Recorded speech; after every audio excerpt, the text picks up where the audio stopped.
We've been telling young people, go to school, get educated, then you get a good job, you'll be empowered. But in most of our countries, the people who are living the best lives have no education. The people who are driving the best cars, no education. We have political cadres now occupying significant positions in government because they are loyal. Some of them are fantastically incompetent, but they are wonderful people. Unfortunately, wonderfulness does not cure the underdevelopment challenge. We have equated having things with being, so that those who have things are considered more human beings.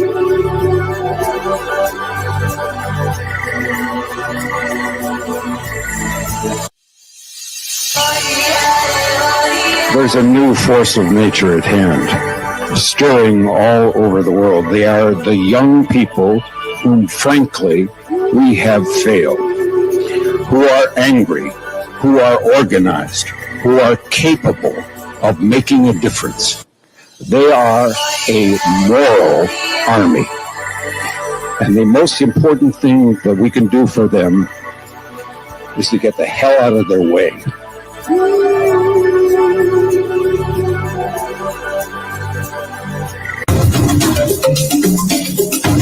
Sisi vile vile sio wote ambao wanataka ugomvi kwa sababu ya ugomvi. Niwaambia nyinyi ni wajinga mkimpata Ruto. Mkadhani tunawadanganya. Jeti ya Ruto. Hii maisha ya Ruto ni stress na ni stress. Mungu, wewe umetukosea.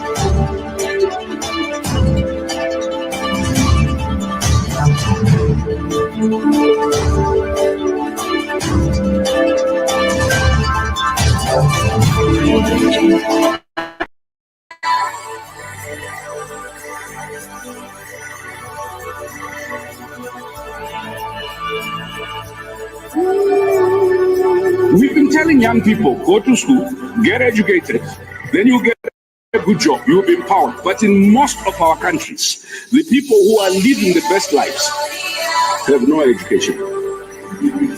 The people who are driving the best cars, no education. We have political cadres now occupying significant positions in government because they are loyal. Some of them are fantastically incompetent, but they are wonderful people. Unfortunately, wonderfulness does not cure the underdevelopment challenge. We have equated having things with being, so that those who have things are considered more human beings.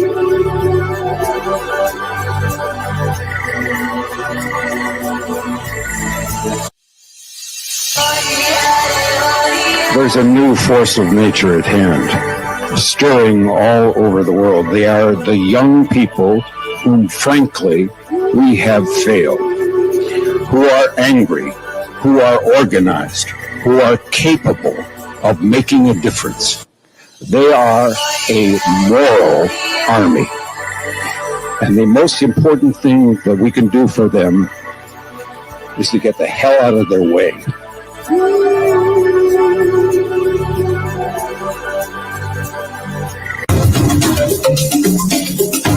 Sisi vile vile sio wote ambao wanataka ugomvi kwa sababu ya ugomvi. Niwaambia nyinyi ni wajinga mkimpata Ruto.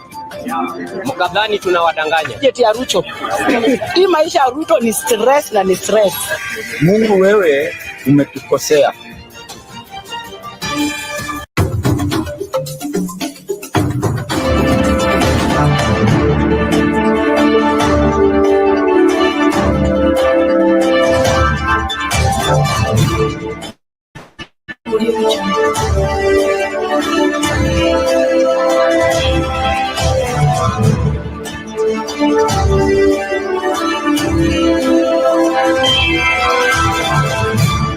Audio Jungle.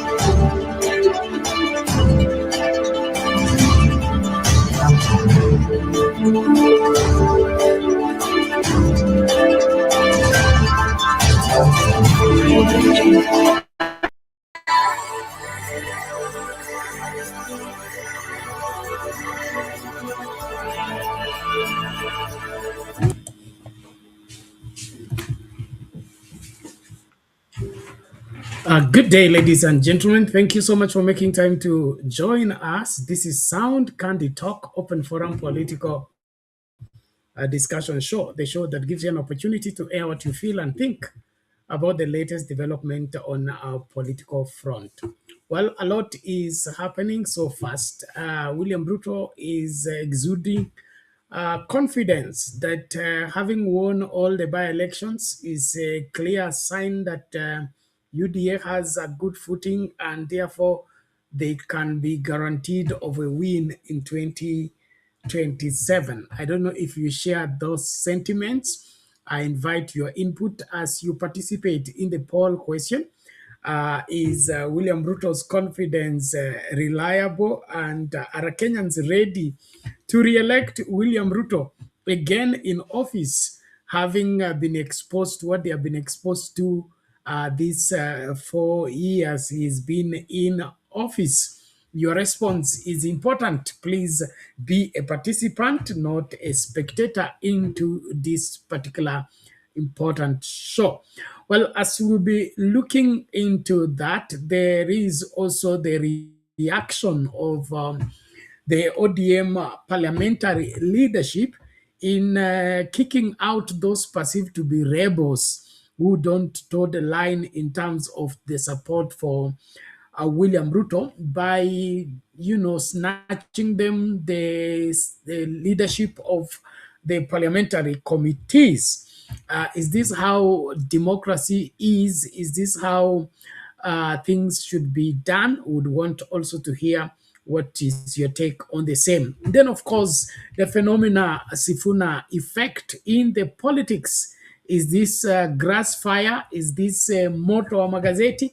There is something more to this transitional or rather generational change that is now alive in the air by reason of the agitation that the old guards have kept their doors long enough. It is now time for the young people to take leadership and show the way forward in their contribution towards the future of the great country that so much needs to realize its potential by reason of the proportionate, or rather the parallel to the increase in the population and increase in the resources available for the country. It is not,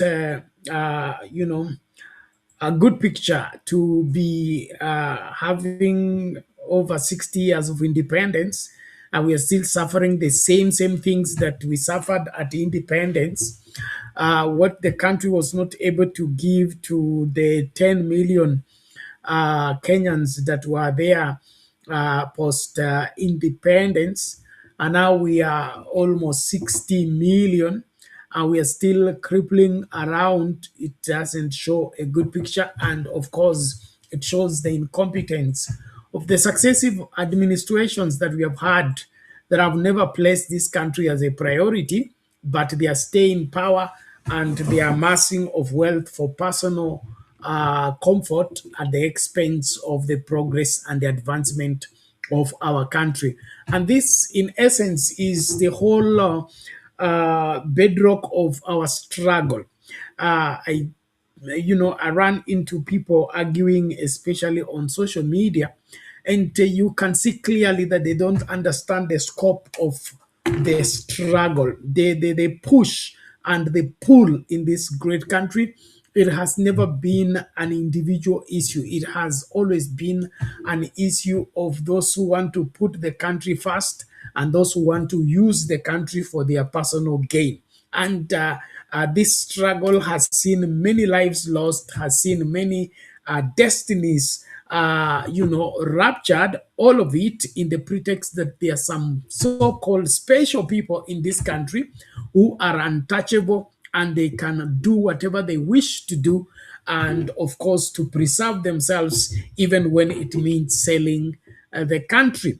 And of course, I know that you are aware that Kenya is now a kiosk that is selling passports and IDs to foreigners, all of it in the pretext of God knows what. But it is bad, it's bad. And so na kukaribisha, makinika tafadhali kukaribisha mtu tunapoanza mchakato wa leo. Tumakinike pamoja. Link ya kutumia kuingia studio kwa wale ambao mnataka kutuongelesha moja kwa moja nishaweka pale kwa comment section. Click on it, allow EV Max to configure for you the camera as well as the audio, and you will find yourself in this space for us to get talking. And then of course I expect waviele wangu Undumani, Jakindu Bay, Reverend Lala, tukajumuike tu tunapoelimishana, kumbushana na kuhakikisha kwamba hatupotezi mtazamo kama vile inavyopaswa, kuhakikisha kwamba nchi hii haitatokomea tukiwa hapa. And just like I have already stated, the struggle must be understood in its proper perspective, because the political players are now at it again, trying to convert this struggle to be tribal and this struggle to be who wants to be in power, who doesn't want others to be in power. The struggle here is who will save the country and ensure that every Kenyan is safe and secure. And who is that is willing to sell the country to save their skin? This has been the reason for the struggle all through from independence to date. And this is one of the puzzles that we have never been able to sort out, even with the multi-party reintroduction of the multi-party politics, and even with the bringing in of the new constitution, which we thought is going to solve all these things once and for all. But these ugly demons that are always lurking in the dark have always found a way of sneaking in and taking over the affairs of the country. And then at the end of the day, Kenyans still lose whatever they have even gained in the constitution. And so we must keep this reason for the struggle in its proper perspective for us to stay long enough in the struggle to realize what we need to realize as a country. And so if you're here or you're listening to us and the reason you're participating in politics is to set which community against which community, or to set which individual against another individual, that one you have already lost. You are not even part of the struggle. You're part of the problem. And so we just put you on the shelf to solve you. But the people that really understand the reason for the struggle is those who have hijacked the country and want to use the country for their personal gain. And then, of course, there are those who have put the country as a priority and they want to maximize the potential within the country to satisfy each and every desire and, of course, each and every interest of each and every long-suffering Kenyans that have been waiting for an administration, a leadership that can put their case as a priority and be able to ensure that they are placed over in every matter and in every situation. So if you're able to get us, please let us know where you're watching from and whether you can get us loud and clear, ama kuna mushkili mahali tukaanze kusuluhisha hiyo moja kwa moja. Naomba basi tuanzie pale tunapoangazia masuala haya. Of course tusisahau kwamba mchakato upo na huu mchakato unalenga nini? Unalenga uongozi ambao unafaa Kenya ama uongozi ambao haufai Kenya. Na of course wanasiasa nao wako pale na wanafanya ile inaitwa vuta ni kuvute, lakini let's not lose the focus in the process of listening to politicians, because politicians will always push for their personal interest, even when that interest negates what is constitutionally viable and what is for the public interest. And so let's start at the MOU of UDA and ODM, signed by the legend Raila Odinga of blessed memory, and of course William Ruto, the president In the working constitution, senior counsel James Orengo himself has pronounced himself on this matter, and he says, according to the 10-point agenda, the deadline is on the 7th of March, which is a few days from now. And he says after 7th of March, that deal is gone and buried. And then, of course, what remains is an evaluation of the same, and the performance of William Ruto on the matter is what will determine whether the ODM party is safe and secure in perpetuating their support for William Ruto, or they leave William Ruto alone. And listening to majority of Kenyans, they would rather have ODM walk away from UDA and stay far from UDA, and join the rest of Kenyans in ensuring that we correct what is wrong, other than going to cover up and, of course, sugarcoat what we know that is not viable for the country, all for it for personal expedience. And then, of course, that is the very reason why William Ruto and Edwin Sifuna are now Osoti are not seeing eye to eye.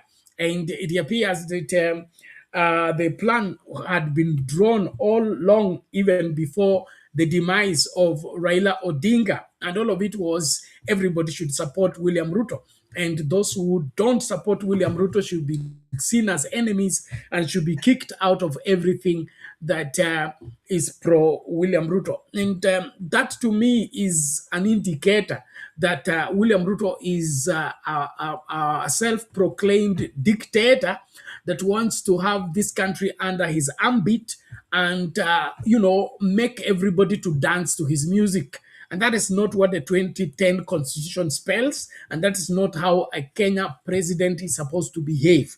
The president is supposed to facilitate the thriving of the economy, the thriving of the social, fabric, and the thriving of political parties, not stifling and wreaking havoc against political parties, all of it for personal expedience. And so as we begin this, I would want us to hear what Orengo said about that MOU. And then, of course, it will be showing us the reason why there has been that haste, and even the trying to plant and ensure that Oburu Odinga is declared the party leader for ODM hours just after the demise of Raila Odinga, when the whole country was plunged into mourning. There were people plotting, scheming, and ensuring that their plan does not fail, even when the health of Raila Odinga failed. This is sad, but that is how it is. May God help us.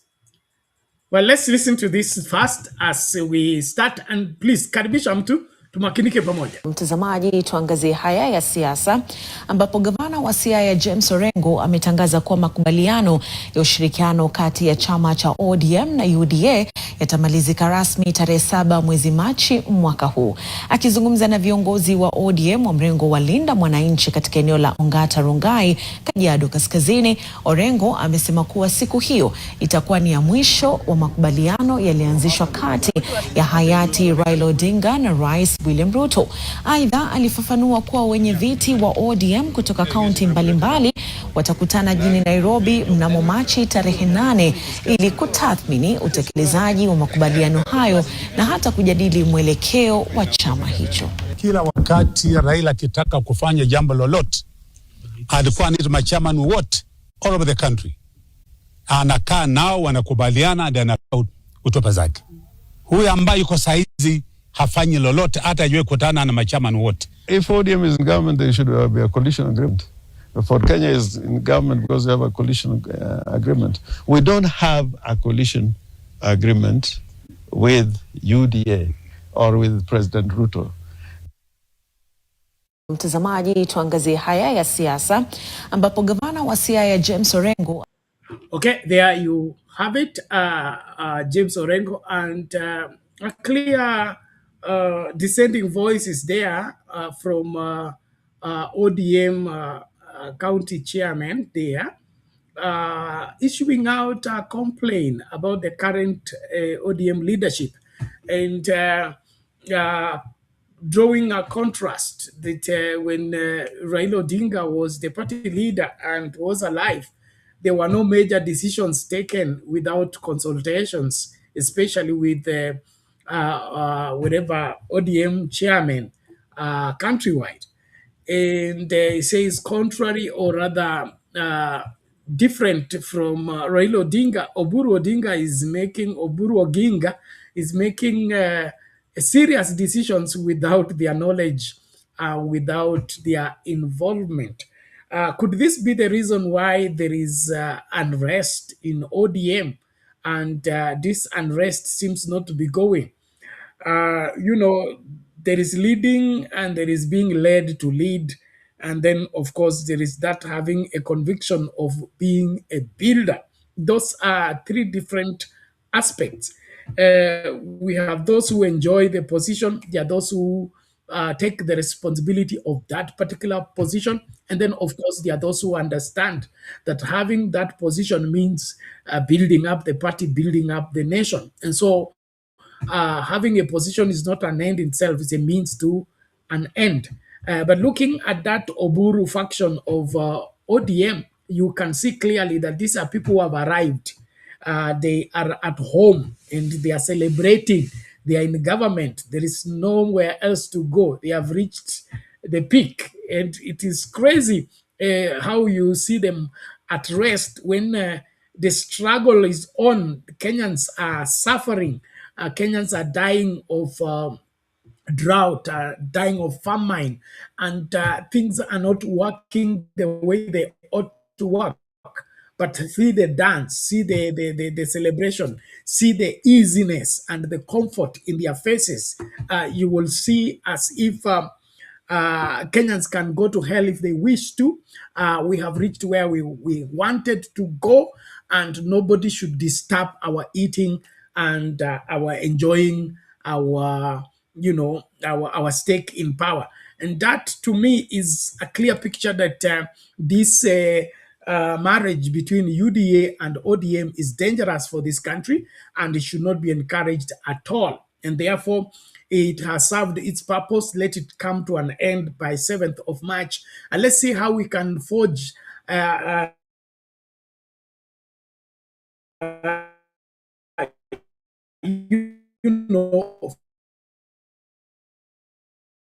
clear-cut, forged of whatever focus, whereby we know what we stand for, what we want, and of course, go for it with everything we are and everything we have. I salute those joining us on TikTok and everywhere else. Please, let's be active to see to it that we participate fully. I'm happy Unduman is here to help us shed light on what we are talking about. Kama una maoni yako weka hapo kwa comments, ama njoo studio tukaseme haya moja kwa moja. Hii ni sehemu ya pili ya kile kipindi tulikuwa tumeanza hapo jana, tukakatisiwa na mvua, na of course unajua Nairobi kukinyesha basi lazima kugarike, na katika hiyo pouring bus there is a lot that go wrong. Well, thank you so much. Tumkaribishe Undumani. Undumani, hali vipi mpaka? Mmelinda ama mmeuza?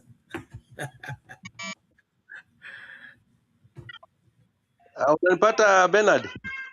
Nakupata, karibu. Mpaka naona mpaka Kenya inauza. Ninyi mmeuza ya kwenu ama bado mmeilinda? Wenye wanataka kuuza huko kwao wause. Sisi hapa kwetu tuko tumetosheka na hapa kwetu. Hatuwezi kuuza, bali tunapeleka watu nyumbani. Ile mrengo ya Oburu. Mrengo ya Oburu tunapeleka nyumbani kwa sababu hatutaongozwa na mtu mzee.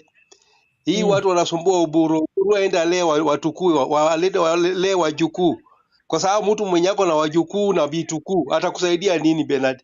Atabadilisha nini maisha yako upya? Hakuna kitu atabadilisha Bernard.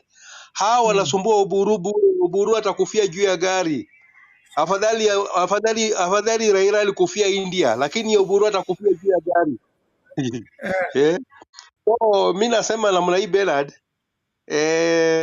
ODM hii ya Oburu Shida hii mm, ODM ya Oburu iko na kiburi, mm, majivuno, tamaa. Bernard, hawajui mahali wanaenda, hawajui mahali wanatoka, hawajui kabila ingine iliwaunga mkono au kabila ingine ikuwaunga mkono Bernard. So inatakana washukuru Mungu ya kwamba hii makabila zingine ziliwaunga mkono, kama Wakamba waliwaunga mkono, Waluya wakaunga mkono, kwa sababu Wakamba na Waluya ndio walikuwa wanatengeneza ODM. ODM ilikuwa ya Nyanza peke yake, ODM ilikuwa mpaka ya Mijikenda, mpaka Coast huko yote, lakini hao wamechukua ODM kukua kama chama chao Bernard, na mali hii mm, ODM inaelekea kama ile Ford Kenya. Unajua uzuri naye Ford Kenya, Wabukusu waliwekea hawa masemeji yetu chama mzuri, kwa sababu Ford Kenya ilikuwa ya Jaramogi Oginga Odinga. So chama ya Jaramogi Oginga Odinga Ford Kenya iko Bungoma, bado haijakufa, lakini hawa wanaenda kuua ODM ingine. ODM hii inaenda kuanguka kabisa, kukufa kabisa, na kufika mwaka wa mwaka wa uchaguzi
that is how, it is taken to be by reason of frustrating the power and the rule of law. And so survival for the fittest is not the way to go. And disregarding of the law, because you are in power, you are the government, you are in government, that to me is the surest way of collapsing a strong and great democracy like ours, and we shouldn't entertain such. And so the William Ruto administration, of course, in view of the other successive administration, it is performing very, very dismal when it comes to upholding the rule of law and believing in that law, and of course ensuring that the systems established by the constitutions are the one running the country and not an individual. We seem to have a committed, a devoted commitment by, I would say, the William Ruto administration on ensuring that the William Ruto is the one in control and running everything, and not the law, not the constitution. And in my opinion, that is a fallback. That's a huge, huge fallback that we cannot afford at this point in time. Ladies and gentlemen, thank you so much. Back on YouTube as well as Facebook. Asanteni sana kwa uvumilivu. Naomba tafadhali tuendelee kukaribishana tunapoendelea na mchakato.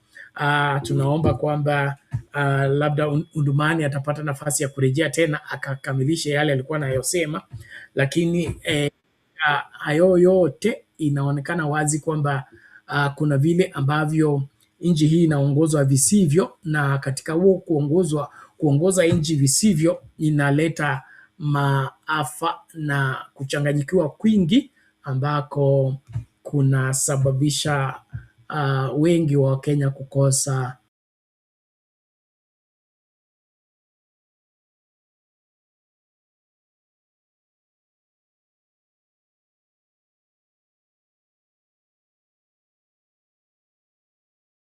unakoma ama unafika mwisho tarehe 7 mwezi wa 3, na hiyo inaonekana ndio imeleta hii heka ya kuharakisha kila kitu ili watumie hiyo nafasi ya ile sehemu ambayo imeweka kwamba huu mkataba utakuwa viable, wafanye mengi kabla huo muda uende. Na hapo ndio nakubaliana na Sifuna ni kwamba William Ruto alisaini huu mkataba si eti autekeleze. Alisaini huu mkataba ili aumuokoe kutokana na mahali pabaya alipokuwa baada ya Gen Z protests. Sasa alipoona huo moto umezima na hiyo hali imerejea, basi au mkataba hauna maana tena kwake, na ndipo sasa anautumia tena huo mkataba kukandamiza ODM isifikie mahali ambapo itakuwa tatizo kwake katika yale anayotaka kuyatekeleza. So kuna hawa ambao wamekubali kuwa nyundo ya kuvunja wale ambao wanampinga William Ruto. Hebu tusikilize kwa makini kisha tukarejea kuchambua. ODM rebels opposed to the broad-based government have today been kicked out of powerful committees in the National Assembly and moved to less lucrative ones as the government-leaning team of the party moved in to crack the whip. Suba South MP Karoli Omondi was ejected from his powerful Constitution Implementation and Oversight Committee, with his position in the committee taken by the latter-day convert of the broad-based government, Githunguri MP Gathoni Wamushomba. Emmanuel Tor with the details. There were changes that were bound to happen as the ODM wing in the broad-based political arrangement drew the first blood. In the changes, Suba South MP Karoli Omondi, who was recently declared the Secretary General of the Azimio la Umoja One Kenya Coalition, was kicked out of his Plum Constitution Implementation and Oversight Committee, where he served as chairperson. They don't want me to chair CIOC because I'm going to oversight general elections. They want to rig the elections. That's why they don't want me in CIOC. And that is the reason. That is the reason. Because I'm chairing CIOC. The House leaders sending a statement that dissidents will not be spared. We have given you a warning. I'm serving a warning, Mr. Speaker, as the leader of minority on my side. Anyone who will not adhere to the party line, Mr. Speaker, you will end up relinquishing your committee seat to a lesser one, Mr. Speaker, so that you get to know that it is the party that rewards people to sit in committees. Honorable Karoli Omondi, last week, Honorable Speaker, and I did state it here on Thursday, went on national TV to threaten this House that we want to remove him from a committee. I don't know for what position. I am not involved in ODM affairs myself, Honorable Speaker. Others who were affected in the House fumigation exercise include Kitutu Chache South MP Anthony Kibagendi, who was removed from the powerful Public Investments Committee on Governance and Education and replaced by a greenhorn, Kasipul MP Boyd Were. The leaders saying that was just the beginning. When you come here, it is your party that decides which committee you'll serve in. It's like the appointment of cabinet in the executive. So those people who are masquerading here thinking that they have an entitlement to any committee, we will deal with you thoroughly. Several allies of the former Deputy President Rigathi Gachagua were also affected in the changes, with Naivasha legislator Jane Kihara also moved to the Committee on Member Services and Facilities. However, it was a happy day for the MPs who came back to UDA as they were reinstated to lucrative committees from those considered punishment dockets. They include Githongori MP Gathoni wa Mushomba, who was moved back to the Constitution Implementation Committee CIOC from the Committee on Member Services and Facilities.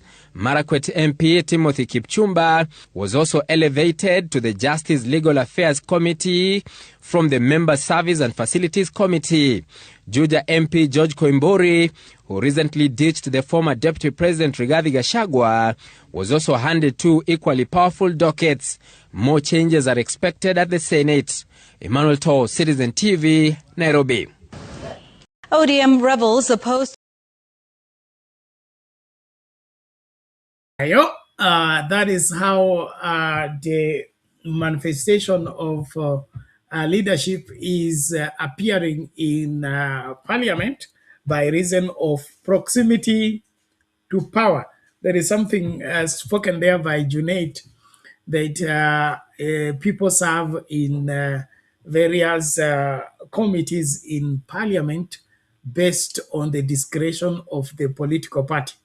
Now that, in my opinion, it just sounds like him.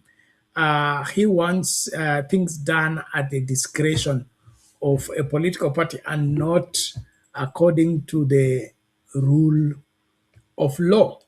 I believe parliamentary committees are supposed to be constituted first and foremost for the interest of the people, and the people appointed in those parliamentary committees are supposed to be placed there on merit and because they can act in the interests of the people, and of course they can safeguard the resources of the country.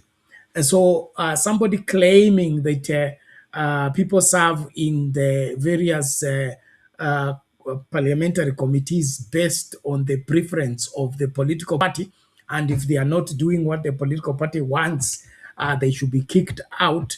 It just shows on how we are flawed in our application of our operation as a country in ensuring that lawmakers are respecting the law and are acting according to why they are in that lawmaking institutions in the first place. And so Junaid and his attitude clearly shows on how the parliament is not for the people and is not acting in the interest of the people. It's all about what did the political party decide. The political party loves what the political party enjoys. And this an attitude that has, I would say, taken root in the operatives of the country to an extent that now the people are feeling alienated as far as the proceedings of the parliament are concerned. But constitutionally, the people should be in the center of everything taking place in parliament. No decision should be taken in parliament without viewing and ensuring that it serves the interest of the people. And so it appears that the majority of the people in that parliament are there on their own for themselves and not for the people. And so even those allocations of serving in various committees, and even those committees are not for serving the people or ensuring that the people don't suffer loss by reason of government policies and government decisions. They're just there as conduit for enriching oneself or making oneself comfortable. And that to me smells bad. It's a bad picture. It's a bad picture, and of course, it points out to one thing that this country is far from being free, and is far from realizing what it's supposed to realize, especially in the 2010 Constitution dispensation. We are running and, of course, retreating back to the old constitution that served the president and his cabinet and the members of parliament, and the people were forgotten all through. And William Ruto and the team, having been beneficiaries and, of course, products of that old constitution, they would rather bury this new constitution and resurrect the old constitution that served their interest, safeguarded their welfare, and thwarted the interest and the preferences of the people. And so we are at risk when we are represented by people like Junaid, who think that being in parliament and being in the political party means you have now become a god, that people should worship you, prostrate before you, in order for them to get anything. And this attitude is something that we need to fight with everything we are and everything we have, because it is what is robbing the country of what the country is supposed to realize and what the country is supposed to enjoy. Yes, the attitude that being a member of parliament makes you superior to the Kenyan people, and the Kenyan people need to worship you, bow before you in order for them to get something. And of course, in my opinion, that should not be the case. That is something that must be corrected. It doesn't matter how long it has gone on, we need to ensure that we correct it. And that is the reason why we should be excited about general elections. Okay, we have an opportunity to send away these self-serving individuals who don't want to serve the interests of the people, but want to serve themselves. And so we send them away by voting them out. And that goes for the MCAs, goes for the governor, senator, member of parliament, and every other elective seat. Let us not elect vouchers. Let's not elect self-serving individuals. Let's look for selfless, sacrificial, committed leaders who will build the country for their people, who will, formulate policies to enhance the advancement of the country. And when the country advances, every other Kenya advances alongside. Yes, we cannot be food secure as a country and not every Kenyan enjoy it. We cannot be, able to take care of our health issues for the entire country and not every Kenyan be happy about it. And so even running this country is not as complicated as you people make it, or as Ruto wants to make it. Now he wants us to believe that running the country is building stadiums, running the country is building roads, running the country is introducing Nyota and then Moon and then Sha and then all that. It is not that complicated. It's just ensuring that every Kenyan is safe and secure, and whatever that it takes for every Kenyan to be safe and secure is what you make available. And so things like roads, stadium, hospitals are products of Kenyans. Products of Kenyans, meaning when we are, for example, uh, uh, we want to hold a tournament for a particular match in Marsabit, okay? And now they say that necessity is the mother of what? Invention. It is the turn of Marsabit County to host the match of which football match teams in Marsabit. And so by reason of that, necessity is the mother of what? Invention. The entirety of Marsabit County must now be on toes in ensuring that they have a stadium that is able to do what? To host that kind of a match. And so we should not just distribute things, distribute market here, distribute road here, distribute what here in the name that we are performing. We are a performing government. All that is a fallacy because it's not systematic. It's not responding to any economic sense. It is not even sustainable. And we just busy going around, running around, using 123 million to escort 20 million to distribute to 1,000 young people. It doesn't make economic sense. I want you to imagine that the president and his team uses 123 million to go and host a one Nyota program that distributes 20 million Kenya shillings to young people. How does that make economic sense? And so as we look at this critically, I really would want us to get angry enough to begin to see things for what they are.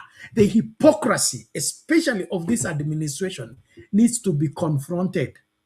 It needs to be confronted with everything we are and everything we have. We cannot continue pretending like this. 123 million to escort 20 million to give to 1,000 young people. Who does that? Which bank operates like that? Which economy operates like that? And so this hypocrisy of playing politics with the livelihood of Kenyans needs to be confronted. Let us not lazy around and begin to think that things will correct themselves. And that is why I'm pro-change, I'm pro-transformation, I'm pro-Kenya for all Kenyans. The struggle of letting this country be in the hands of people that serve the interests of this country must go on until we win. And so we may be sabotaged, we may be cheated here and there, we may be even overwhelmed here and there, but we must never drop the baton of ensuring that this country is taken from the hands of the hijackers and handed over back to the Kenyan people, and that the parliament will act in the interests of the people, the executive will act in the interests of the people, the judiciary will act in the interests of the people. That is what our founding fathers envisioned, and that is what makes a country great. Not these vain promises, we are going to Canaan, we are now stopping going to Canaan, we are now headed to Singapore, and then from Singapore it will be Sugoi.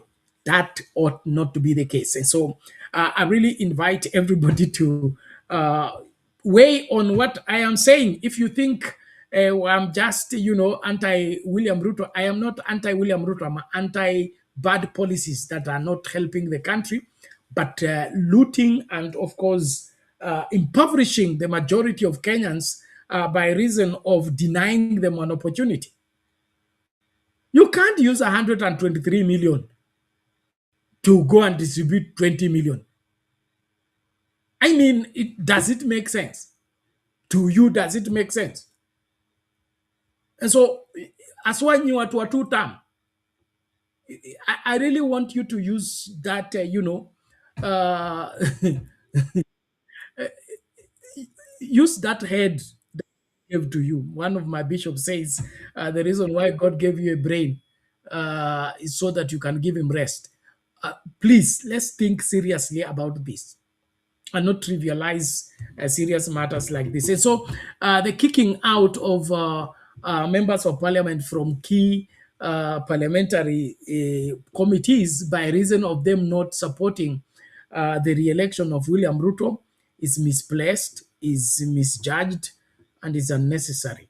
We need to have a parliament for the people, by the people, and of course, it should be acting every day in the interest of the people. And so this parliament that is serving the executive and serving the re-election of William Ruto is not a parliament for Kenya, is not a parliament for Kenyans. And every Kenyan in their right thinking should resist every attempt of anybody judging anyone's performance by reason of how well they support the re-election of William Ruto or how they resist the re-election of William Ruto. That should not be a criteria.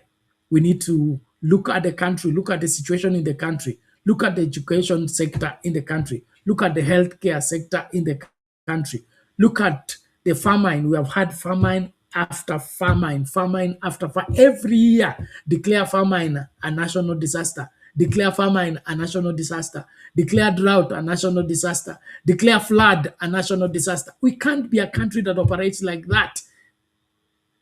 And we are comfortable. That should not be the case. If we had a serious administration, all those governors in those counties that are now, starving, should not be in office, should not be in office by daybreak. Because famine does not come like suddenly. It does not happen like lightning. And the reason for devolution was for every county to take care of its own problems and seek help in good time. And now people are starving to death is when you now are calling press conference to ask the national government to declare drought a national. Please, let me not get angry there. Well, ladies and gentlemen, asanteni sana. Naomba tafadhali tukibadilisha gia, karibisha mtu, na kama una swali weka hapo kwa comment section, tutaweza kulijibu. Na washukuru wote ambao mmevumilia. Tumekuwa na mshikili hapa na pale kwa masuala ya internet, lakini inaonekana imestabilize. Basi naomba sasa tusonge mbele.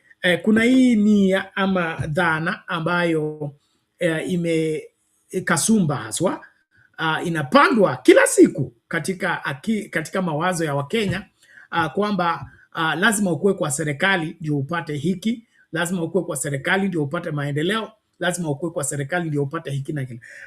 Nimepata clip moja ambayo nimeifurahia sana kwa sababu huyu gavana wa Trans Nzoia anaeleza vizuri. Kwanza, hivyo ndivyo mambo yanapaswa kuwa. Hakuna mtu anapaswa kuwa anashabikia serikali ili apate maendeleo.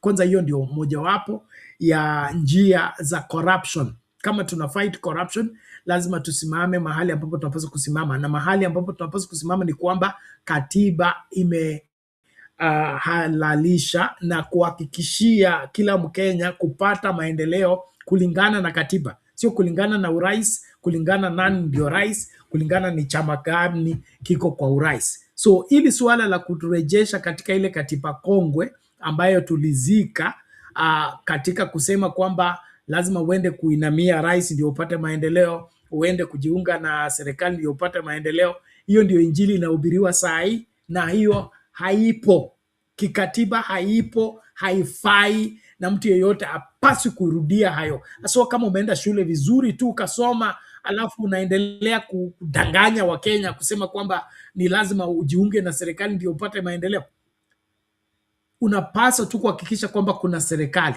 na kishakuwa na serikali ni haki yako kudai maendeleo. Sio lazima ushabikie hiyo serikali, na sio lazima ufanye nini. Kama vile unalipa taxes bila kuulizwa, okay? Unalipa taxes on every expenditure that you undertake, and every Kenyan is a contributor to the tax paying of taxes. That is how development is supposed to be distributed. It has nothing to do with political will or political association or political affiliation. But the deceivers have gone out there to deceive a whole community, a whole county, a whole region that they should associate with the government in order for them to get development. That was a fallacy, that was an error, and that is what was attempted to be corrected in the 2010 constitution. The reason why we agitated for the new constitution was to ensure that even decisions on how government resources are allocated, it's moved from State House to Parliament, so that the members of Parliament who are the representatives of the people should be the one presiding over the distribution of government allocation. So this obsession of people going to line up at State House, wear yellow from the top of their head to the sole of their feet in the praise of one individual in order for them to get wherever bursary or for them to get whatever they are calling development. It's not constitutional. It is not a 2010 constitutional reality. And if we are in the 2010 constitution dispensation, we must not allow ourselves to, be retracted and taken back to the old system where people had to sing chama cha baba na mama, tingiza kidole, Moi baba yetu, Moi daktari wetu, Moi mwalimu wetu, Moi hai wetu, Moi hiki na kile. Uimbe kila kitu ndio upewe basi ya shule ama ndio ujengewe shule. Hayo masuala yote tulimaliza 2010 tulipojipatia katiba mpya. Tusijirejeshe katika ufungwa ambao tulikuwa ndani kabla ya 2010 constitution. Haswa wabunge wakiendeleza mambo kama haya, iwe sababu ya kuwakataa ikifika wakati wa uchaguzi. Hebu tumsikilize Natembea alafu turejee kwa kifupi tu.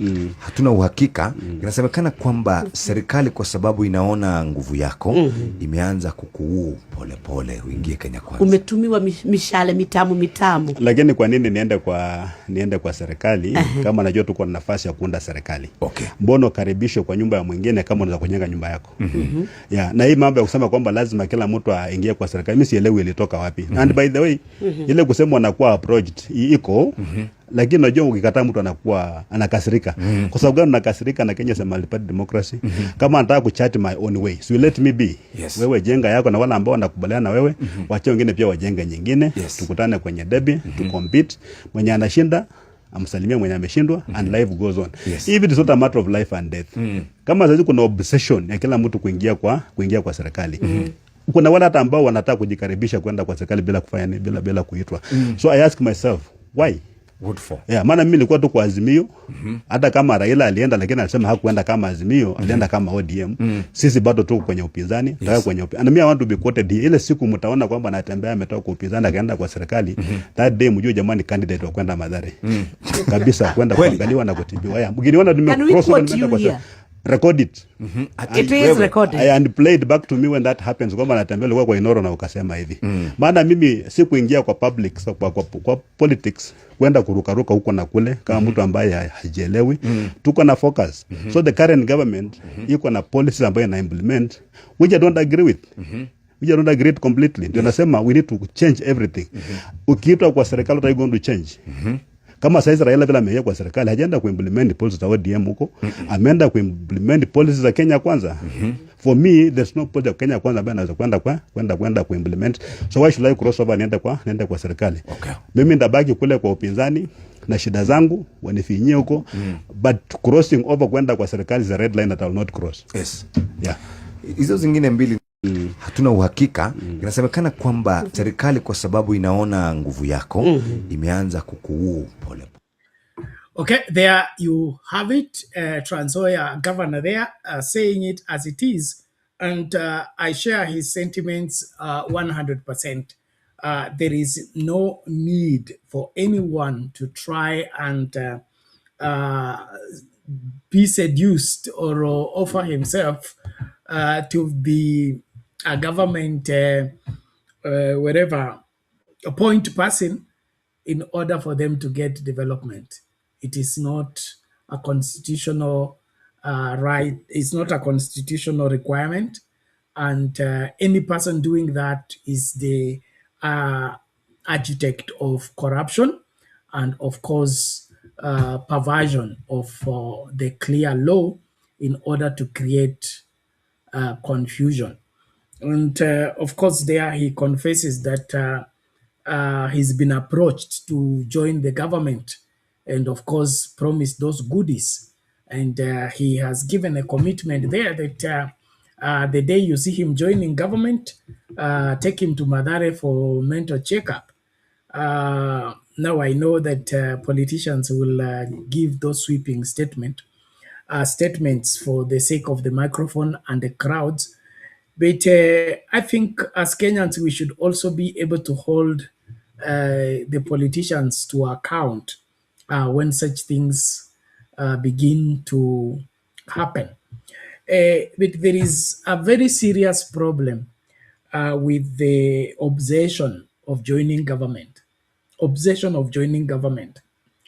It appears that Kenyans are not taking lessons from our history. And it is said that those who don't learn from their history are bound to repeat the same history.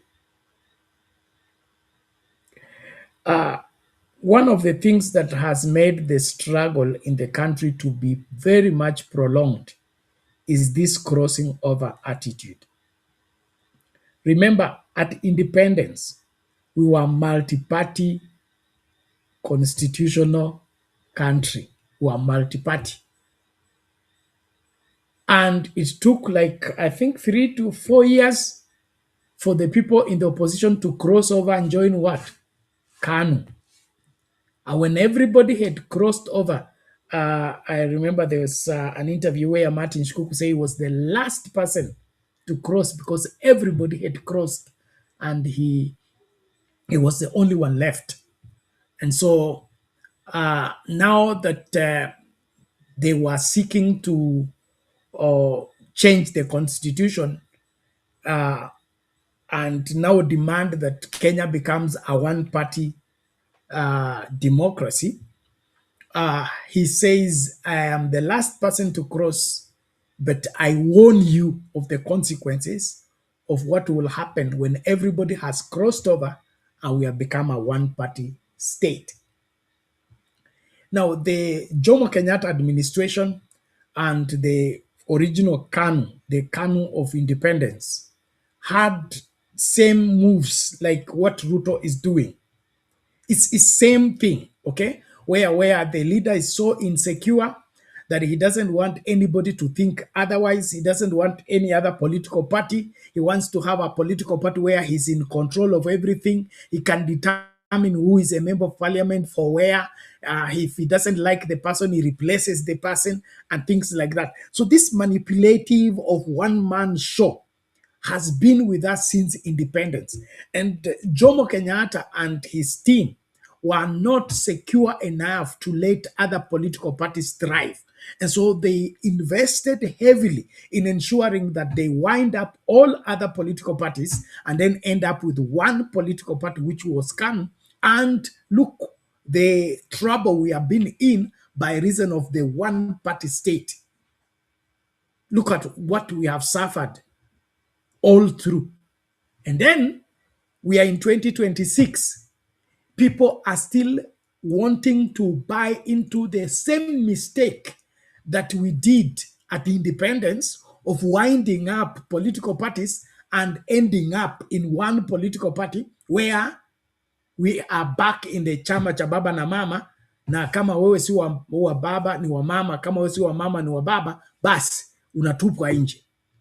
So we are laying the same bed that our founding fathers laid and suffered for over 30 years. We still want to repeat the same.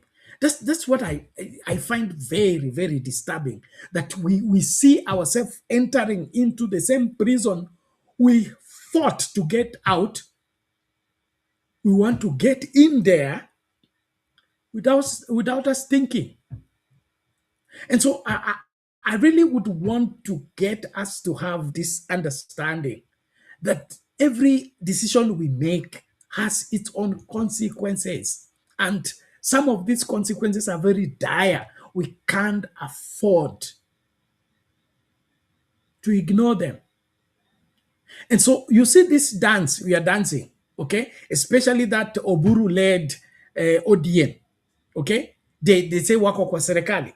Na kukua kwa serikali is everything. Ni kama umefika mbinguni. Unaona vile wanakwenda? Hao ndio watakuwa wa kwanza kukunjwa. Na watakunjwa vipi? UDA itaweka mpinzani wao kwa hicho kiti. Unaona hiyo Oburu senator ya Akiran senator ya wapi inaitwa nini? Ya Siaya. UDA kutakuwa na UDA candidate. Oburu ndo atakuwa wa kwanza kwenda nyumbani. Alafu hao wengine hawa kina nini? Hao ndio Ruto amewapangia. Kila mmoja wao atapata UDA candidate. Na hiyo UDA candidate watachagua ile mtu wako strong ili kuhakikisha hao watu wote wamedance na hiyo kofia ya orange. Wote bali courtesy of the same William Ruto that is making them chase everybody and malign everybody. So if we don't take our lessons, our history lessons seriously, we are bound to repeat the same history. And if we don't take our time, we may just end up into a one-party state again, not long from now, even before 2027.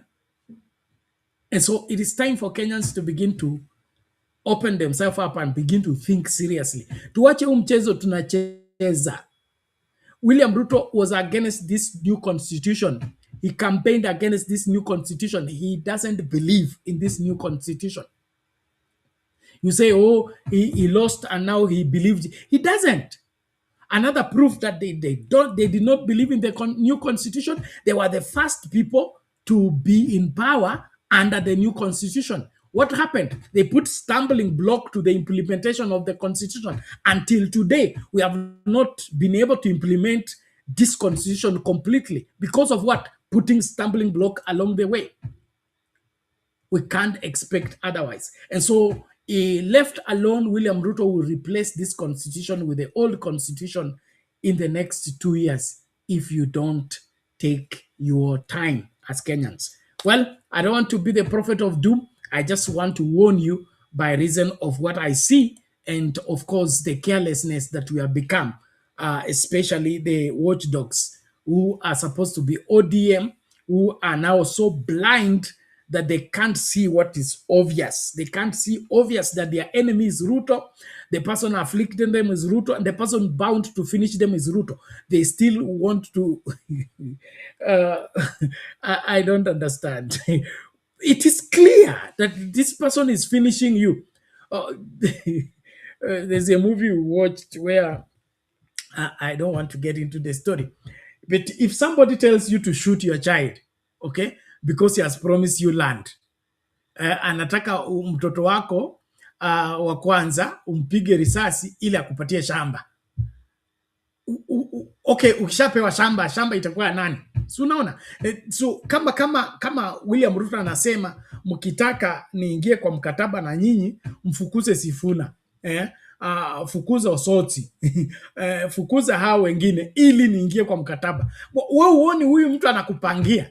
Okay? Afukuze wale watu wako wa nguvu kwanza, ndio ubaki ukiwa huna chochote, alafu akwambie kanyaga nje. Utafanya nini? Are you going to call those people back?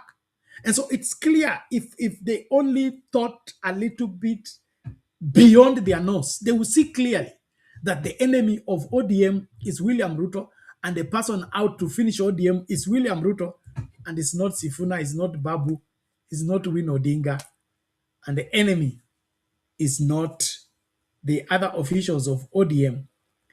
It is an outsider who wants to decide the future of ODM. That is a fallacy, that is a mistake, and that needs to be corrected fast enough before it is too late. And we are closing in so fast. If nothing is done in good time, the legacy of Raila Odinga will be dead and buried, except it resurrects through this other avenue.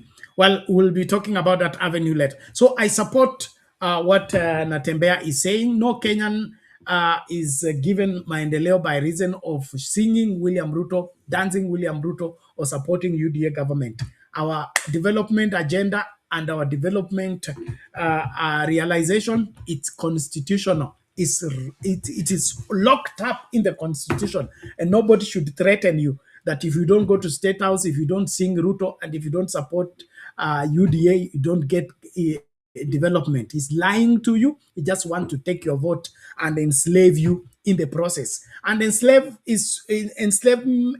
enslaving people requires them, one, to be ignorant, and number two, it requires them not to know what is rightfully theirs. It is said that after the declaration that slave trade is over and slaves are free, was declared by, I think, there was a group of people who did not want slave trade to end and who did not want their slaves to be released. And so what happened is that they continued, enslaving the people who have been released from slavery by ensuring that information, that declaration of no more slaves and we are all equal in the law and everywhere is kept from the slaves. And the story goes that there was one slave who was entrusted with the master's bedroom. And so one day he gets into the bedroom, then he sees the headline of an old newspaper that slave trade ended and all slaves are free. And so he cuts that piece of paper, and then when they go to the farm as slaves, he tells them, see what I've discovered. We are continuing in a bondage that has come to an end. We are continuing in enslavement when we are indeed free. And it is said that some of those slaves say, no, that's a lie. So they were freed. The declaration was made. It was put in newspaper, but because the information was denied them, they continued in slavery. I believe this is what politicians are doing in ensuring that Kenyans remain ignorant and think that you must join government, you must worship government, you must sing the song of the government to get development. That ended in 2010. It ended in 2010. Right now, the president who does not develop the country should be kicked out of office. And the president who develops only his region and forgets other region is enough grounds for him to be impeached, because he's dividing the country. And so it is clear from the constitutional point of view that no Kenyan should go to State House, no Kenyan should go and worship Ruto or any other president in order for them to get development. And any person telling you that is part of the problem, and that should be ground enough to reject them at the ballot. Any person, and that's why I'm warning those Oburu-led ODMers. They are going home one after the other, courtesy of William Ruto. The same William Ruto that is making them to sell the party and betray the struggle that Raila Odinga died in the midst of the same. We can't allow that. Well, thank you so much. Naomba basi tutachukua break kidogo, tukirejea tutakuwa tunaangazia swala lingine. Masaa ndio haya yanaendelea kukatika. Kama unakuja studio, tafadhali wahi mapema. Link nishaweka kwa comment section. Nitarudia tena kwa wale ambao hawajaiona ili tukamakinike. And of course, in the meantime, tutakuwa tunaangazia hili swala. Let's take a short break, and when we are back, we'll be looking at something else. Thank you very much. Sima hiyo kitu, mkutano iendelee. Mimi ndio Sifuna. Sifuna na babu. Sifuna na babu. Hey. Sifuna babu. Hey. Sifuna babu. Kese tuko pamoja. Sifuna babu. Hey. Oh. Hey. Sifuna babu. Kenya inasikia sauti yetu. Tulikuwa kimya kwa muda, lakini mioyo ilikuwa inawaka. Tuliona kesho ikififia. lakini hatukukata tamaa. Kizazi hiki kimetoka kuogopa. Sorry, we seem to have some hiccups with that video, but let's see what happens. I really would want us to have a piece of that. But in the meantime, makinika kulike video, makinika kukaribisha mtu. And then of course, haya mambo nayosema, kama unayaelewa, hebu niambie kama unayaelewa. Na kama unaona hatari ya haya mambo ambayo tunayazungumzia. Historia ni muhimu kwa wale ambao wanapaswa kuongoza, haswa wengi wa Wakenya katika ile hatima ambayo tunayo kama nchi. Kama hatutajali historia na kuchukua masomo yetu kutoka kwa historia, tutarudia hiyo historia kama vile tumeanza kujipanga. Unaona sasa vyama vingi vimeanza kuline up, na tabia ya William Ruto kufungia vyama vingine ama kujaribu kununua vyama vingine, hiyo ni hali yake, hiyo ndio njia yake, na ndio kila mmoja anapaswa kujihadhari na uongozi wa William Ruto. Kiongozi anayetaka wengine wote watoke kwao wahamie kwake, huyo ni hatari. Okay, huyo ni hatari. Na labda nikisema hili naomba mnielewe. Naweza kusema kwamba hiyo ndio mojawapo ya vitu ambavyo vilimfanya Raila Odinga kuwa kiongozi mashuhuri na kiongozi wa kuaminika. Akafanya kazi na nani? Na Kalonzo Musyoka, akafanya kazi na Wetangula, akafanya kazi na Mudavadi. Hawa wote walikuwa na vyama vyao. Na kuna wakati ambapo baba alidai kwamba Ford Kenya ifungwe ama ANC ifungwe ama Wiper ifungwe ndio wafanye kazi pamoja. Okay? 2013, 2017, 2022 walifanya hii kazi wote pamoja, na baba kwa kuwa aliamini katika hii katiba, aliheshimu hii katiba, aliona kwamba Kenya ni bora na hii katiba, hakuna mahali ashinikiza chama chochote kifunge. Hata vile vyama ambavyo alijua wazi kwamba hivi ni briefcase parties, he still respected them. And that's what we need to have as a head of state. Somebody who believes in the constitution and knows that the constitution allows multi-party, wherever, democracy. And so when somebody demands something that is to end something that is constitutionally protected, then you know that's a danger to the constitution and a danger to the country. And that is why I don't care how you look at it, but the William Ruto approach to leadership is not constitutional. And that is why every Kenyan needs to beware. Okay? You know, well, let me not use that example. Well, so let's get this out of the way, and then, of course, we'll begin to, wind up. Inaonekana wavyele wangu hawaji, wacha ni watafute alafu tuone vile mambo kutakwenda. Sima hiyo kitu mkutano iendelee. Mimi ndio Sifuna. Sifuna na babu. Sifuna na babu.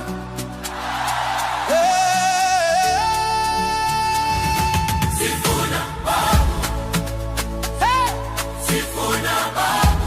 Kesa tuko pamoja. Sifuna babu.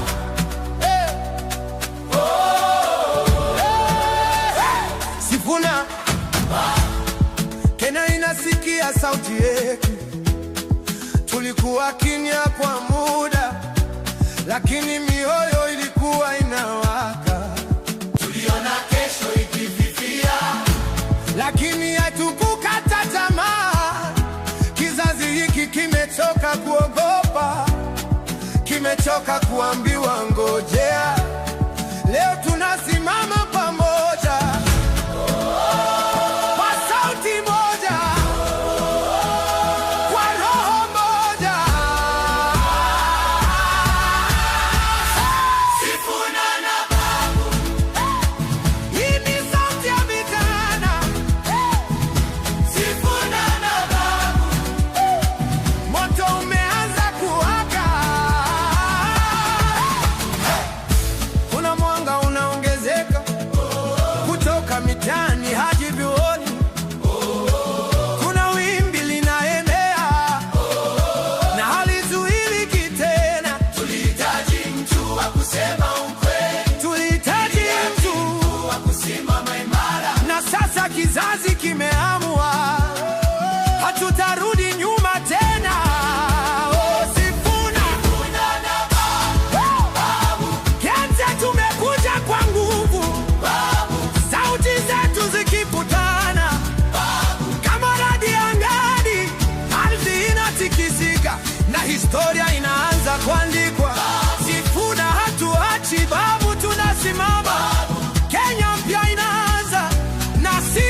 tunapenda nchi yetu na tunaitaka ibadilike. Sifuna na Babu, Sifuna na Babu, Sifuna, Sifuna na Babu, sauti ya matumaini, Sifuna na Babu, nguvu ya kizazi kipya, hata kama upepo ni mkali, Sifuna na Babu, hata kama njia ni ndefu, tuko imara na ngoto hazizimiki. Sifuna Babu, Kenya inasikia. Tutaimba mpaka kesho ibadilike. Tutaimba mpaka mwanga uonekane. Tutaimba mpaka taifa liseme kizazi kimeamka. Sifuna, Sifuna na safari imeanza. Sifuna na Babu, Sifuna na Babu, Sifuna na Babu, Sifuna, Sifuna, Sifuna Babu, Sifuna na Babu, Sifuna na Babu, Sifuna, Sifuna Babu, Sifuna, Sifuna Babu, Sifuna, Sifuna na Babu, Sifuna, Sifuna na Babu, Sifuna, Sifuna Babu, Sifuna, Sifuna Babu, chance tuko pamoja, Sifuna na Babu, Sifuna, Sifuna, Sifuna, Sifuna, Sifuna, Sifuna, Sifuna, Sifuna na Babu, Sifuna, Sifuna, Sifuna Babu, Sifuna, Sifuna Babu. Mimi ndio Sifuna. Haya, mambo ni kama hayo. Nashukuru kila mmoja kwa kuendelea kutegea Sound Candid Talk.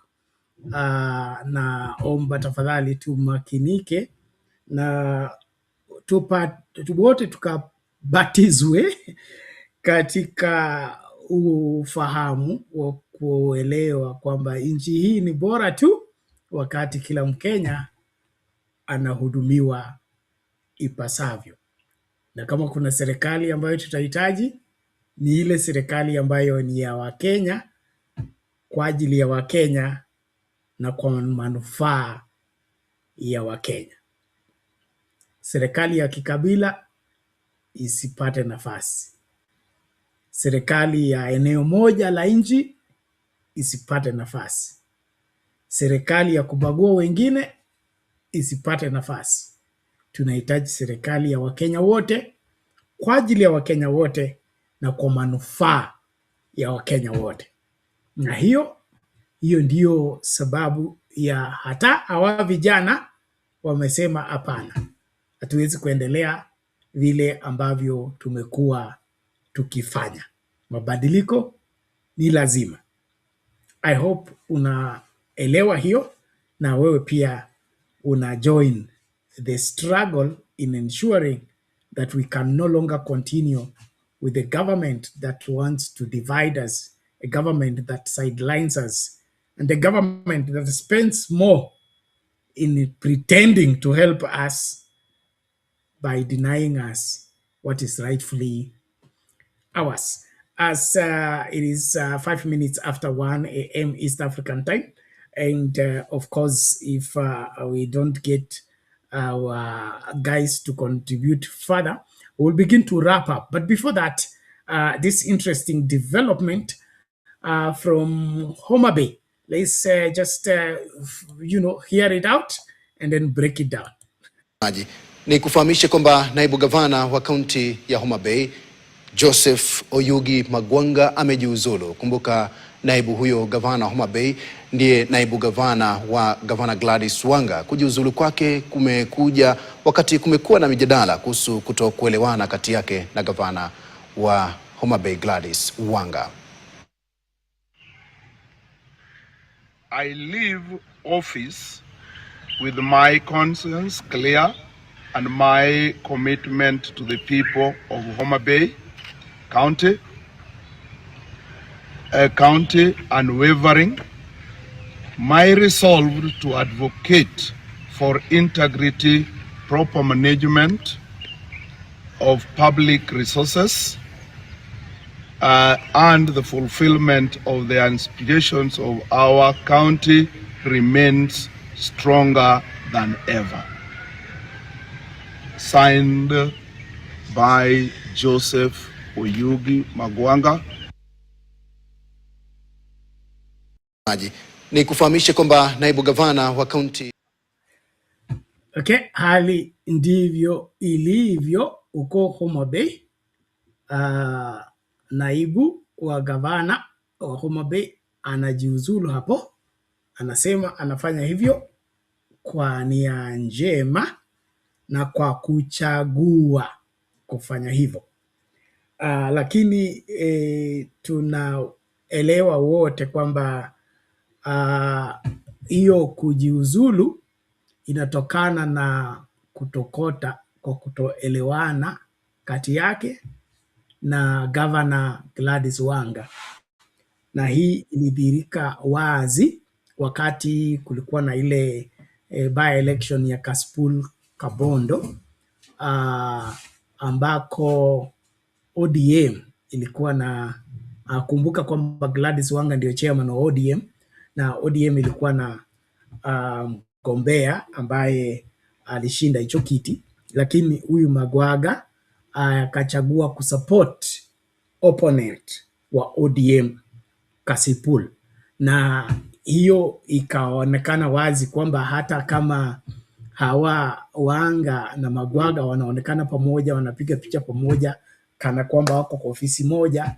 kuna ile tofauti ambayo iko wazi. Na historia inaonyesha kwamba huyu Magwaga alikuwa mbele ya Gladys Wanga katika opinion polls, tukielekea ile kutafuta tiketi ya ODM ya kugombea kiti cha ugavana wa Homa Bay. So anaona kwamba umaarufu wake ni mkuu kuliko wa Wanga, na pia kwa sababu amekuwa kwa ofisi ya Wanga na mawili matatu ya kuambia watu wa Homa Bay labda wasimchague Wanga na wamchague yeye. So this could be 2027 politics, but also an issue here where the way Gladys Wanga has been carrying herself and her public pronouncement begins to expose her inability to, run the affairs of Homa Bay County, especially when she's surrounded by people of great influence like his deputy, and then of course those that are eyeing that particular seat. For her to be able to run the affairs of Homa Bay rightly, she should be able to have by now succeeded in being a strong influence in the county to a level whereby she's respected by her deputy and other people within the county. And so the troubles we are experiencing in ODM under her leadership, let's just put the blame where it belongs. The shakings in the ODM under her leadership and her careless pronouncement on the microphone and all that, it depicts her as lacking in capacity and lacking in, wisdom in ensuring that she's able to carry along everybody, including those that are better than her. She seems to be feeling threatened, and when she gets threatened, she begins to throw tantrums, and that, in my opinion, doesn't depict her as a strong leader. You maybe if I would draw the contrast between her and Benesuda, the women rep, you will see that Benesuda is wherever vocal, yes, but she's coherent, she's composed, and she gives serious thought to what she says and what she undertakes. And so Gladys Wanga here is exposed, and I don't think if she runs against her deputy, she may be able to win the seat. Although there is also other people who are interested in the seat. I understand the PS for Interior is also interested in that Homa Bay seat. But it's clear here that these are two different people, no longer reading from the same script, and therefore they choose to part ways. But free advice, if you want to serve in the public and you have an opportunity to be leading, please lead well. Stop using the leadership position as a weapon or as an avenue to punish others, intimidate others. I don't see why it could be a big deal if Magwaga decided to support the opponent of ODM. That was a by-election, and the by-election is over. And so we can still play in different, camps and still come home. And that's why I celebrate my people, the Luya community.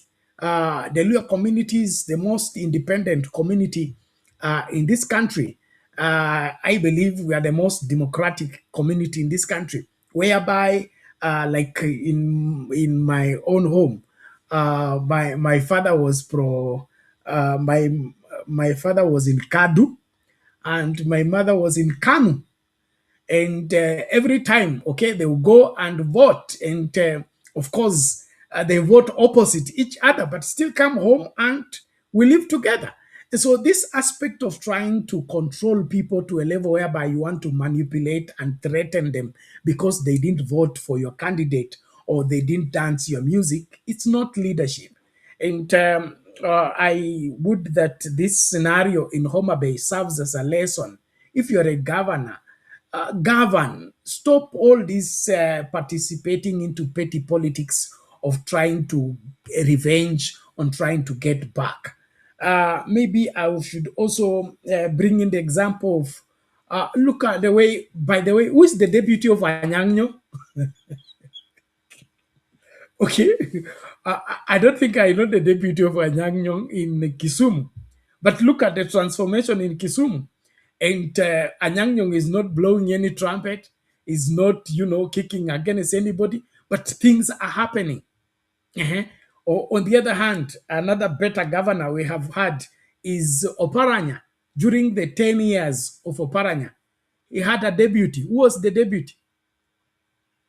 He wasn't vocal, he wasn't running ahead, but things were happening. And so this aspect of you being a deputy governor and you want to be governor during the time you are a deputy governor, it's a problem. But that aside, when you are the governor, behave like a governor. Stop fighting your deputy and stop trying to respond to things that you shouldn't respond to. You should play your role in ensuring that you superintend over the whole county and stop all these small squabbles. You said this, you did not say this. I came to the meeting and you didn't smile, and why didn't you smile, and things like that. Come on, let's grow up and just provide leadership to the country. And so, too bad that Homa Bay is in that kind of a scenario. But I think Wanga has a long way to go if she really wants to be a national leader. And then her buying into the wisdom of Oburu, I don't think she will go far. Your opinion, please. You can agree with me or reject what I am saying, but whatever it is, I really would advise that Gladys Wanga thinks again. She should think again. And of course, it's also honorable not to run for a seat when you know you're going to lose. That advice also goes for William Ruto. There's no need of trying to manipulate the vote and forcing Kenyans to love you when they have given up on you. Do the honorable thing, like Biden. Don't run and let someone else run. It is okay. It's more honorable that way than you insisting that you will be able to stuff the ballots and be able to manipulate the IEBC and force them to declare you a winner when you have lost. That shouldn't be, featuring in anybody's mind. If the leadership by the people should be for the people and not because you want to be. You want to be is immaterial. What is needed here is, do the people want you? Do the people want you to be their representative? Can people trust you to be their representative?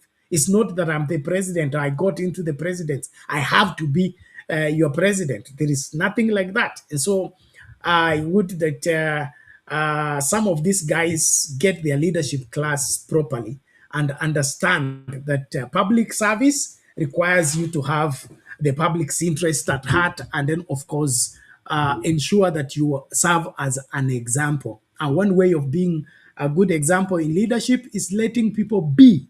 Let your assistant be. I have a statement I share in our leadership class that insecurity. Insecurity is when the senior pastor fights his assistant pastor for being the senior pastor fights the assistant pastor for being at peace with his own shadow, while the senior pastor cannot stand his own shadow. And so because he's quarreling with his own shadow and his assistant is at peace with his own shadow, and so he wants to fight his assistant, why is he at peace when I am troubled? That is the number one sign of insecurity. And so I would have, if I was Wanga, whatever happened at Kasipul should have ended at Kasipul, and of course get back in the office and concentrate on delivering to the people, for the people, and that is the end of the matter. Well, ladies and gentlemen, thank you so much for being part of the conversation. As we begin to wrap up, please keep it at Sound Candy Talk. If you have not subscribed, subscribe. If you have not liked the video, please like the video. And then, of course, ensure that you are the ambassador of what we are doing here, right where you are, by sharing the video widely and, of course, getting more people to be part of this great conversation. Thank you so much. Let's get this one as we wrap up. Wajinga waliisha hii Kenya zamani, my friend. That is the message to Kipchumba Murkomen. Yule mtu alikuwa anatupa tear gas jana ndio blame police officers. He must be searched and arrested. There's nothing you can take away from that clip except an indictment of CS Murkomen and the police service. Whichever way you spin it. If you're saying that leaders are going to rallies with their own tear gas, are civilians and goons. Are civilians procuring tear gas themselves? Is there a tear gas shop that we are unaware of? And if there is, yeah, why is it operating? Where are the DCI intelligence? In DCI Crime and Investigations Bureau, our sleuths with the compositions on Twitter. Yeah. Why? How are these guys operating? That you people are actually able to carry tear gas? If they carry tear gas to the Rigathi Gachagua church thing the other day, if they had the tear gas in Kitengela last weekend, if they had the tear gas in Kakamega this weekend, I mean, this is a thriving business. It is. And the police, Kipchumba is telling us that the police are just sitting there, don't know where he tear gas, knows one another. Imagine that. But you see a police. Yeah. And it's been so many weeks of no action. Yeah. But then, William Ruto used to say when he was campaigning as president, wacha nikwambia my friend, wajinga waliisha hii Kenya zamani. Wajinga waliisha hii Kenya zamani, my friend. That is the message to Kipchumba Murkomen. Okay, ladies and gentlemen, there you have it. The Minister for Internal Security claiming that the people throwing tear gas and disrupting meetings should be searched and should be arrested.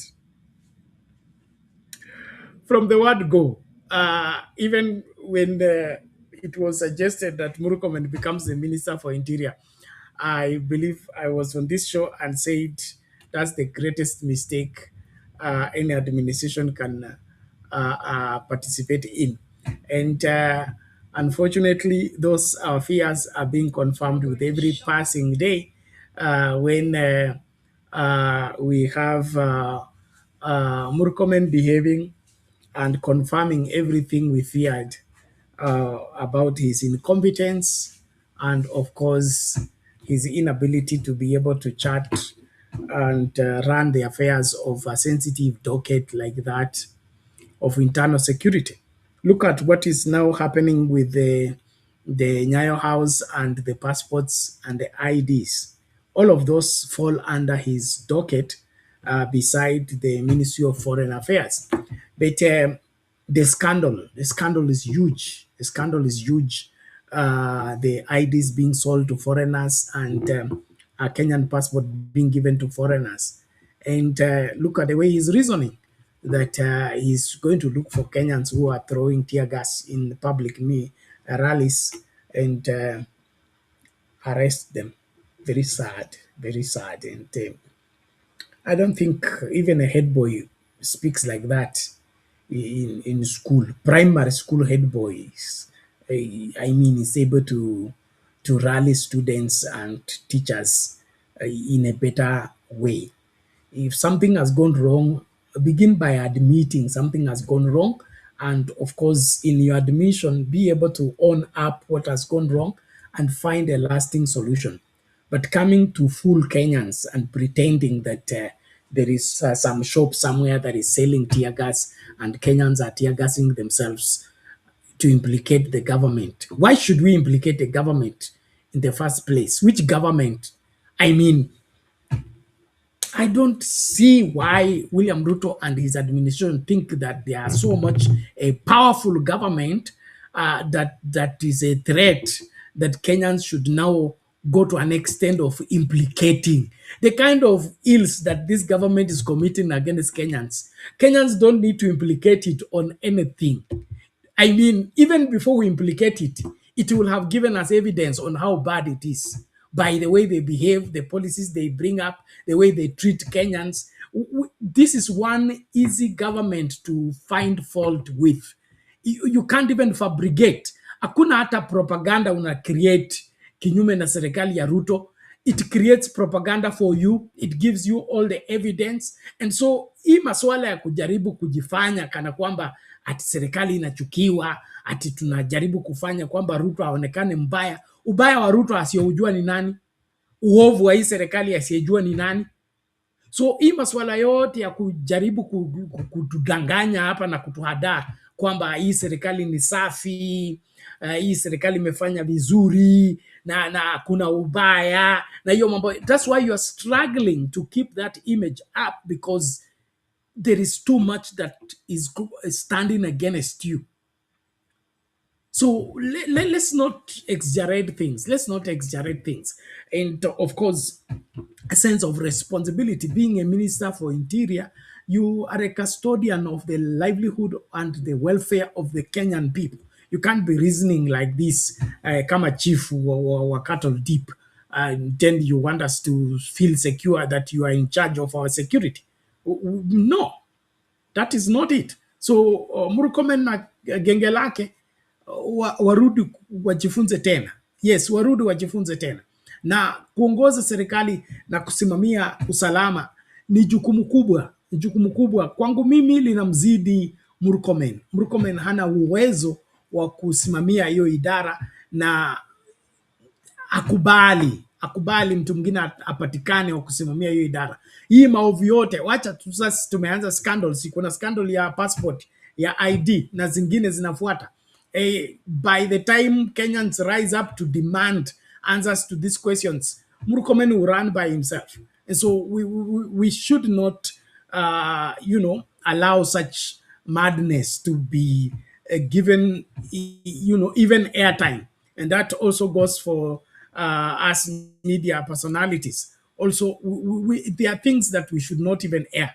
I mean, it's embarrassing for the country. It's embarrassing in the view of our neighboring, nations. If we behave like this and we are the big brother, so if the big brother is behaving like this, what do we expect of the smaller brothers? It is bad. So this is not the way things should be. So Kenyans, you know now that our government is incompetent. Our government is not doing what it's supposed to do. And so everyone should understand that tuna majukumu makubwa ya kufanya katika kurekebisha haya ambayo yamekwenda mrama. Ningependa hapo tuanze kufungasha, na katika kufungasha kukumbushana tu mkataba wa MOU ile ilisainiwa na the legend Raila Amolo Odinga na mwenda zake huyo, na of course William Ruto, inafika kikomo tarehe 7 mwezi wa 3. Hiyo ndiyo labda imekuwa sababu ya kusukuma mambo na kuharakisha kila kitu kifanyike, kama vile Oburu na wenzake wanasukumwa na William Ruto kuhakikisha kwamba kuna mkataba mpya, na inaonekana wazi kwamba Orengo ambaye ni walking constitution ashawasoma na ashasomea hao wengine. Katika hiyo ukweli ni kwamba wengi wa viongozi wa ODM, wale ni chairman wa counties, wamelalama kwamba Oburu anavyoongoza si kama vile Raila Odinga alikuwa anaongoza, na kwao wanasema kwamba Raila Odinga hakufanya maamuzi yoyote bila kuwahusisha, lakini Oburu anafanya maamuzi bila hao kujua, na wanastukia tu mambo yamekwenda hivi na mambo yamekwenda vingine. Na kwangu mimi hiyo ni wazi, na hiyo ndio mojawapo ya matatizo ambayo yanaonekana wazi, na kama hayatarekebishwa kwa wakati unaofaa, basi legacy ya baba na chama chake ambacho alikipenda na akakipigania miaka 20, zaidi ya miaka 20, itafika kikomo on a very sad reality. All the same, ladies and gentlemen, we must close there. And before that, let's just throw this in and let everybody, Is Sifuna going for presidency? Yes, Sifuna has to go for presidency. What do you mean? I will not speak on his behalf, but he must go for presidency. We cannot settle for less. And that is why the young people are rallying behind him and his team for the Linda Mwananchi tour. They are capable, they are able. This is our moment. We can't miss it. We are pushing him for presidency. Non-negotiable. I would rather this team broker me than Rigathi Gachagua, than Matiang'i, than Ruto. There are things that would be non-negotiable for them. We cannot support a regime that kills us. And this is something Sifuna has said in front of the president. Same way he keeps on referring us to the 10-point agenda that the late Baba signed with Ruto. Yeah. Has it been, achieved? No. If those leaders sat, went into a boardroom, yes, and then they came out and said, you know what, we are being offered a running mate position in Kenya Kwanza. Edwin Sifuna, and just his consistent message. Everywhere he goes, in rallies, in TV stations, in his own platforms, his key message is anything or anyone but Ruto. So if there's one person who is not going to be sitting on a table with the president, is Edwin Sifuna. That one you can take to the bank. Is Sifuna going for... Baba was buried by his enemies, Jeff. His real people were left by the side as spectators. Let me tell you something during Baba's burial. If Baba would have woken up and known that the MC of his burial would have been Kindiki, Baba would have been so disappointed, because Kindiki was the interior cabinet secretary when Baba was being sprayed with bullets. PS Omolo was the interior PS when Baba was being sprayed with bullets. These are the people who came to be MCs and controlling everything at Baba's burial. The people who suffered most, like myself, they were hiring still goons to ensure that Babu does not go bury Baba. Look at this. So we need to preserve the ideologies of ODM, and that can only be done if we delink greed from it, and that is why Babu must be given the party. Jeff. All right. Baba was... Tulingoja kwa muda, mioyo imejaa tumaini. Tulilia kimya tukitafuta mwanga wa kesho, lakini sasa tunaona nuru imefika. Sauti moja inaita jina la Sifuna. Tuko pamoja naye, hatutarudi nyuma. Sifuna, sauti ya wengi. Sifuna, tumaini la leo. Tuko pamoja naye, hatutarudi nyuma. Sifuna, sauti ya wengi. Sifuna, tumaini la leo. Wananchi walinuka, tulingoja kwa muda, mioyo imejaa tumaini. Tulilia kimya tukitafuta mwanga wa kesho, lakini sasa tunaona nuru imefika. Sauti moja inaita jina la Sifuna.